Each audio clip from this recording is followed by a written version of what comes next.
La caravane du Grand National du Trot fait escale ce mercredi 8 avril sur l'hippodrome de Lyon-Paris pour la deuxième étape du circuit 2026, évidemment support de Quintet Plus.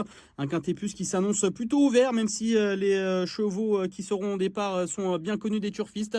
Plusieurs chevaux peuvent prétendre au succès et c'est le cas de ma première base qui portera le numéro 14 et qui se nomme Easterman, un cheval bien connu des turfistes, un véritable dur à cuire, capable d'imprimer un tempo très élevé pendant un très long moment et d'user ainsi ses adversaires au train. Il reste sur 3 succès dans le sud-est de la France, associé à un pilote. Jonathan Cuoc, son entraîneur, se remet à son sulky sur une piste où il compte un succès et 80% de réussite dans les 5 premiers en 5 tentatives. S'il parvient à rapidement prendre la direction des opérations, je pense qu'il peut aller très loin et résister pourquoi pas au numéro 8, Jolie Surprise, qui sera ma deuxième base, une représentante de Julien Dubois qui effectue un long déplacement pour ce bel engagement dans cette deuxième étape du Grand National du Trot. Jolie Surprise reste sur une 3e place derrière le très très bon Jobs Post et le tout utile Iron du Gers sur l'hippodrome de Paris-Vincennes.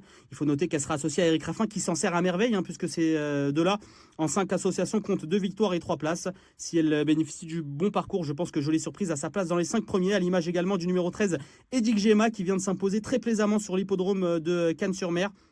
Ce fils d'Hakim du Cap-Vert semble être la meilleure chance de Marc Sassier au départ de ce quintet qui délègue 3 chevaux. Certes, il devra s'élancer au deuxième poteau, mais c'est un attentiste qui a besoin d'une course rythmée. Et si tel est le cas et qu'il parvient à suivre les bonnes roues pour aborder la phase finale, je pense qu'il va également finir très vite et prendre une place dans la bonne combinaison. Enfin, ma 4e et dernière base porte le numéro 11. Il s'appelle Jack Strack, un cheval qui était très estimé en début de carrière. Il faut noter qu'il s'était classé 4e d'un prix de sélection enlevé par un certain Idaho Tiar, double lauréat du prix d'Amérique, s'il faut encore le rappeler.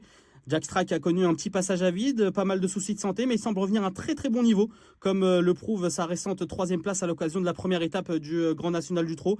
En effet, il s'est montré très accrocheur ce jour-là, après avoir dû évoluer en 3e épaisseur dans le dernier tournant pour garder cet accessite. Il ne sera certes que plaqué cette fois-ci, mais son entraîneur nous a indiqué qu'il ne pouvait pas le déférer trop souvent par rapport à la fragilité de ses pieds. Il a déjà bien fait en n'étant pas déféré des 4 pieds, et je pense qu'il a sa place également dans la bonne combinaison s'il bénéficie d'un bon parcours. Je vous résume donc mon ticket 4 bases champ total dans cette deuxième étape du Grand National du Trot. Le 14 Easterman en tête, le 8 Jolie Surprise en 2e position, le 13 Edic Gemma en 3e position et le 11 Jack Strike en 4e position, un X en 5e position et tous les chevaux associés, en espérant qu'un bel outsider vienne compléter la bonne combinaison. Pour retrouver toutes les informations autour de ce Quintet Plus, les courses références, les interviews des entraîneurs, tout ce qu'il vous faut pour faire votre papier, rendez-vous sur notre site equidia.fr.